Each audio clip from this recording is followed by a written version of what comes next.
जोहार। पलामू में बूझा लालटेन, लालू को गच्चा दे कमल पर सवार हुए घूरन राम। बीडी राम से लेकर बृजमोहन राम तक की सांसें फूली हुई है। दरअसल पलामू के पूर्व सांसद घूरन राम ने राष्ट्रीय जनता दल से इस्तीफा दे दिया है। लोकसभा चुनाव से पहले घूरन राम का इस्तीफा महागठबंधन के लिए किसी झटके से कम नहीं है। एक तरफ जहां पूर्व सीएम हेमंत सोरेन की गिरफ्तारी के बाद झारखंड सियासत में इसके संभावित परिणामों पर आकलनों का दौर जारी है। अपने अपने सियासी विसात के हिसाब से नफा नुकसान के दावे किया जा रहे हैं।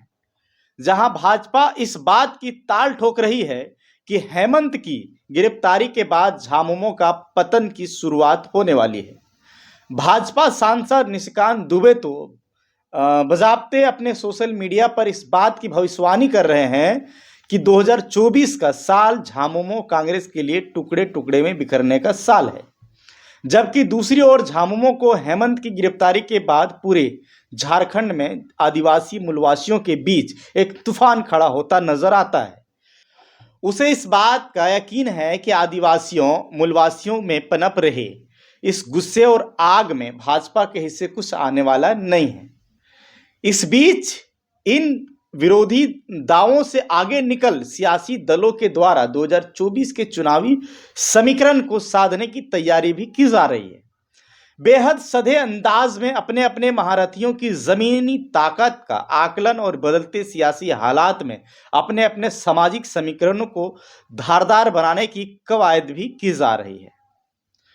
कुछ यही कहानी पलामू संसदीय सीट की है। वर्ष 2006 में पलामू से लालटेन जलाने वाले घूरन राम ने बदले सियासी हालात में कमल थामने का ऐलान कर दिया और इसके साथ ही कमल की सवारी कर दो बार लोकसभा पहुंच चुके पूर्व सांसद बीडी राम के सामने सियासी संकट खड़ा होता भी दिखने लगा।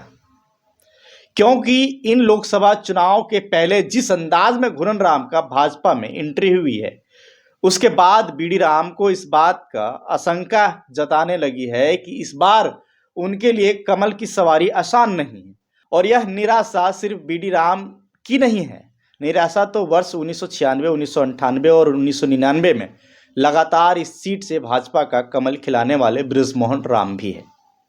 दरअसल यह खबर है कि इस बार बृजमोहन राम को इस बात का विश्वास दिलाया गया था कि बीडी राम को लेकर पलामू में जो एंटी इनकम्बेंसी देखा जा रहा था, उसकी काट में इस बार पार्टी उनके चेहरे पर विचार कर रही है।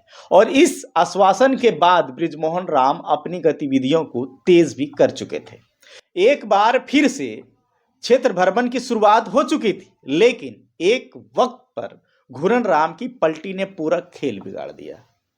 इस हालात में उनके सामने चुनौती इस बात की है, अपनी डूबती कश्ती को किनारा देने के लिए किसका सहारा लिया जाए। क्योंकि मजबूत सियासी पहलवान की खोज में सिर्फ भाजपा ही नहीं है, अंदर खाने राजद भी इस खोज में लगा है।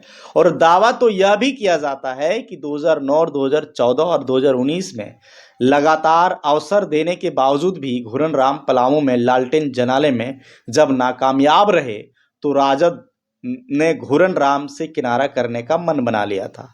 और शायद इसी मंशा के साथ कामेश्वर बैठा का झामुमो से राजद में एंट्री करवाई गई थी। स्वाभाविक है कि उनकी नज़र पलामू संसदीय सीट के लिए राजद के टिकट पर होगी। ध्यान रहे कि पलामू संसदीय सीट पर विशेष नज़र रखने वाले सियासी जानकारों का मानना है कि इंडिया गठबंधन में यह सीट सबसे अधिक मुफीद राजद के लिए ही रहेगी। 2004 में मनोज कुमार तो 2006 में घूरन राम को मैदान में उतार कर राजद भाजपा के लिए इस किले को पहले ही ध्वस्त कर चुकी है। ऐसा भी नहीं है कि घूरन राम की एंट्री से भाजपा के अंदर ही बेचैनी बढ़ेगी। यदि इस बार राजद कामेश्वर बैठा पर दांव लगाने का फैसला करती है तो यह छतरपुर विधानसभा से पांच विधानसभा पहुंच चुके राधा कृष्ण किशोर के लिए भी बड़ा सियासी सदमा होगा।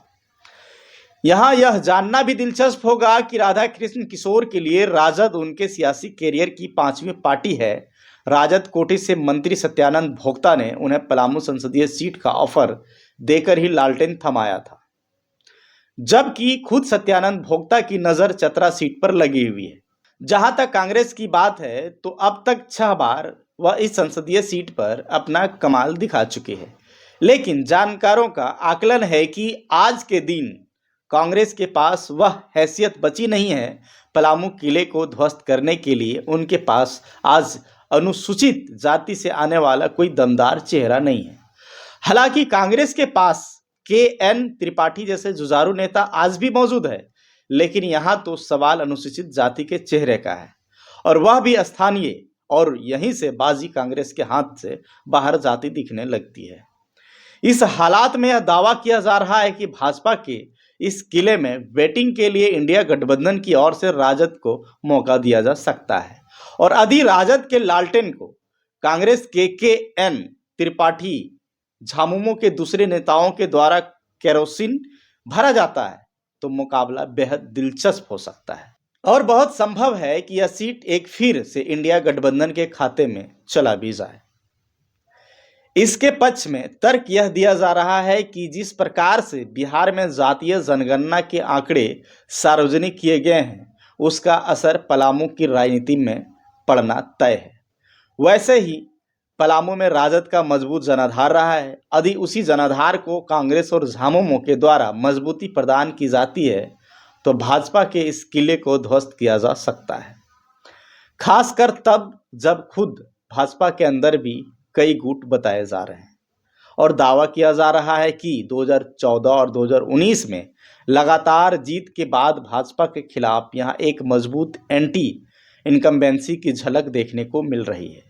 हालांकि एक सच्चाई यह भी है कि यह एंटी इनकम्बेंसी भाजपा से ज़्यादा वर्तमान सांसद BD राम के खिलाफ है और इसी एंटी इनकम्बेंसी की काट घुरन राम के चेहरे में ढूंढने की कोशिश की जा रही है।